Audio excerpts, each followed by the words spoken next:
Mais il faut revenir sur le plan historique. Qu'est-ce qui s'est passé pour que nous on adopte leur culture? C'est toujours important de savoir ce qui s'est passé.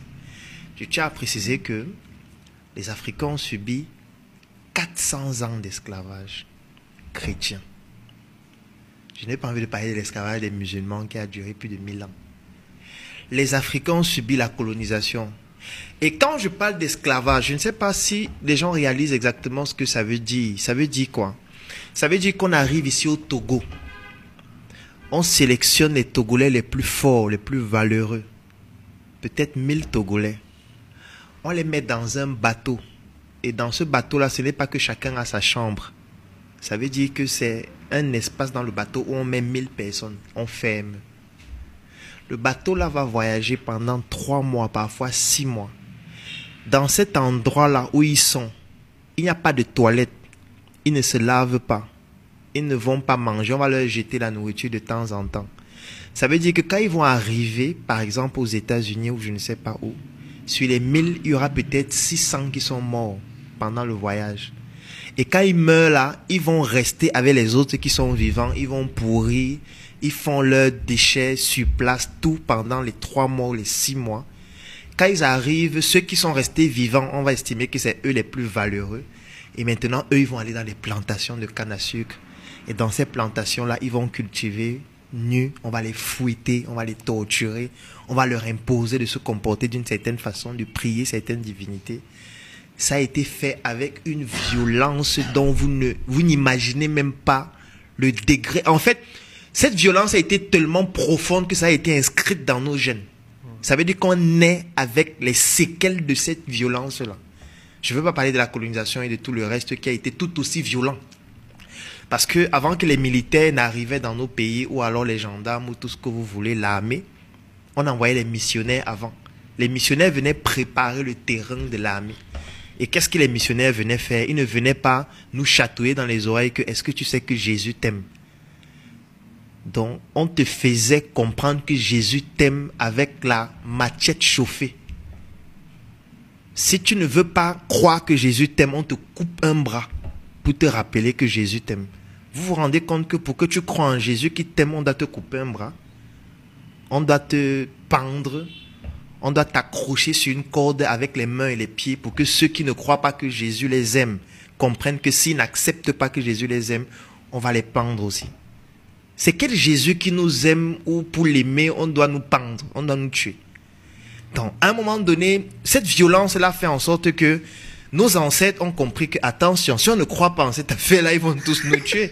Moi, je prends l'exemple de mon village au Cameroun, à l'ouest, où les Français versaient du napalm sur nos villages. Il y a des villages à l'ouest du Cameroun qui ont été totalement détruits à cause du napalm. Le napalm, c'est de l'acide. Ça veut dire que, étant donné qu'on est un peuple qui vit dans les montagnes, c'est pour ça qu'on nous appelle les Grassfields, et que aller sur le terrain, c'était plus difficile pour eux, parce que nous, on est dans les montagnes, on avait la possibilité de pouvoir les voir venir à distance.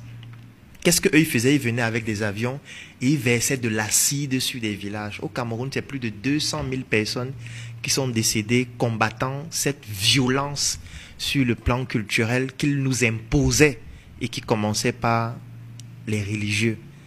Est-ce que vous vous rendez compte que la confession était utilisée pour tuer des gens? Ça veut dire que le prêtre venait, il fait sa messe, et puis à la fin, il dit que ceux qui ont péché, venez vous confesser, le Seigneur va vous bénir. Et quand vous venez pendant la confession, ce que vous dites, quelques heures après, l'armée vient vous arrêter, et on vous tue. Pour la gloire du Seigneur, vraiment, moi je ne sais pas si les gens réalisent à quel point ça a été aussi violent. Les Africains ont colonisé quel pays? L'Afrique a colonisé quel pays en tuant des gens? L'Afrique n'a pas... En fait, notre culture prône tellement la paix au point où je ne comprends pas comment on peut aller adopter des cultures qui prônent autant la violence. Vous vous rendez compte Israël qui tue depuis plus de 50 ans au nom de Dieu? Moi, je ne sais pas si les gens réalisent ce que ça veut dire. Ça veut dire que chaque jour, il y a des enfants que Israël tue au nom de Dieu. En disant qu'ils sont le peuple élu de Dieu. Je ne sais pas quand les élections se sont déroulées. Donc, en fait, c'est pour dire que il faut un minimum de bon sens pour comprendre que tout ça, en fait, ça ne nous correspond pas. Mais, étant donné qu'on a été tellement violentés par rapport à ça, On a peur. On se dit que si on ne le fait pas, qu'est-ce qu'on va donc faire? Si on ne le fait pas, peut-être il y aura encore la torture, peut-être il y aura encore beaucoup d'autres choses. Mais ce qui est même encore plus grave, c'est qu'aujourd'hui, la situation sociale et économique de notre pays s'est dégradée. Ce qui fait que personne ne veut se rendre compte qu'il est aussi l'un des responsables de ces problèmes. Parce que tu te lèves le matin, tu n'as rien à manger. Tu n'as pas de travail. Tu as été à l'école, tu as eu ta licence, ton master, mais tu es au chômage. Tu souffres. Tes parents sont là, tu ne peux pas t'occuper d'eux. Tu as un enfant qui ne peut pas aller à l'école parce que tu n'as pas de quoi payer sa pension. Tu te retrouves dans une situation sociale tellement importante. Comme tu ne veux pas que cette responsabilité soit la tienne, parce que si elle est la tienne, tu peux péter un plomb. Il faut que tu confies cette responsabilité-là à quelqu'un d'autre. Donc, du coup, la religion devient comme un souffre-douleur. Si on enlève la religion dans nos pays, il y aura des manifestations chaque heure. Mais puisque si on enlève la religion, on enlève l'alcool, c'est qu'il n'y aura aucun président en Afrique. Puisque tous les jours, les gens vont sortir dans la rue pour dire que, mais attends, on n'a pas de travail, on n'a pas d'eau, on n'a pas de lumière, on souffre, nous sommes jeunes, on a fini de fréquenter. Vous avez dit qu'on fréquente, on a pris toutes nos économies, tous nos parents ont pris tout leur argent, ils ont vendu leur terrain pour payer l'école. On finit l'école, on n'arrive pas à travailler. Vous pensez qu'on va faire comment? Donc vous allez manger notre argent comme ça, nous on est là, on ne travaille pour rien, machin. Non, on va seulement tous mourir. Tu vois? Mais qu'est-ce qui anesthésie les gens pour les empêcher de faire ça? Il y a l'église, parce qu'ils partent à l'église et le Seigneur leur dit, ne tuez pas, ne mentez pas. Pardonnez 999 904. Qu'est-ce qu'il fait? Il reste à l'église, il prie, il confie ses problèmes au Seigneur jusqu'au jour où il meurt de misère et de pauvreté. L'autre, pendant qu'il est en train de prier dimanche, l'autre en train de prier mercredi, vendredi à la mosquée. Et quand ils ont fini de prier, qu'est-ce qu'ils font? Ils sortent tous ensemble, ils s'asseyent au bar et ils boivent une bière pour noyer les soucis. Tu vois? Si on enlève la bière et la religion, il n'y a aucun président qui va s'amuser en Afrique parce qu'il va être tué le lendemain s'il s'amuse avec l'argent des gens. Parce que les gens seront conscients que, mon ami, on est en train de souffrir. Il n'y a plus de Dieu. Il n'y a plus de Jésus. Il n'y a pas d'alcool. On est lucide. On n'est plus dans la bière. Tu vois? C'est pour ça que les premières industries qu'on a installées en Afrique étaient les industries brassicoles et les industries de cigarettes parce qu'il fallait noyer l'inconscient. Il fallait noyer la conscience des gens. Parce que c'est ce qui a été utilisé en Chine, ce qu'on a appelé la guerre de l'opium. Il y en a même eu deux. Parce que quand les Occidentaux ont commencé avec la révolution industrielle, ils se déplaçaient avec les nouveaux moyens technologiques. Ils sont arrivés en Chine, ils se sont rendus compte que les Chinois sont très avancés technologiquement. Et ils ont compris que les Chinois ont quelque chose qu'eux, ils n'ont pas. C'est que les Chinois ne croient pas en Dieu. Les Chinois avaient basé leur développement sur leur culture. Et pour pouvoir faire en sorte que les Chinois arrêtent de progresser de manière aussi rapide, ils ont fait une guerre aux Chinois qu'on appelait la guerre de l'opium. On utilise des termes barbares pour ne pas expliquer ce que ça veut dire. La guerre de l'opium, ça veut dire qu'on vient chez vous. On se rend compte que vous êtes très intelligent. Pour que vous ne puissiez plus continuer à être très intelligent, on vous vend la drogue. Et quand on sait que vous allez vous droguer, vous n'allez plus pouvoir être aussi performant. Vous allez devenir tous fous et mourir. C'est ce qu'ils ont fait en Chine et ça a fonctionné.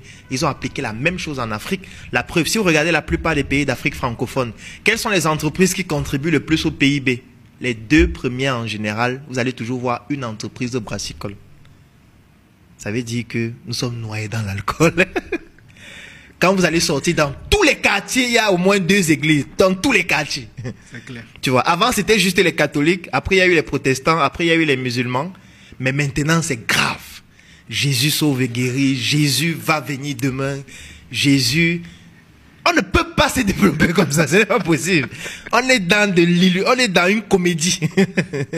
Mais c'est bien pour les politiques, parce que tant que ça reste comme ça, les politiques peuvent rester là 800 ans. Oui, parce que nous, on ne va jamais voir que la responsabilité de nos problèmes, c'est d'abord, 1, nous-mêmes, et 2, ceux qui nous dirigent. Donc, comme on ne va pas vouloir considérer que c'est nous-mêmes, puisqu'on a déjà confié au Seigneur, ceux qui nous dirigent, on a peur, on va boire la bière, et puis qu'est-ce qui va se passer? Ce qui va se passer, c'est qu'on ne va jamais se développer.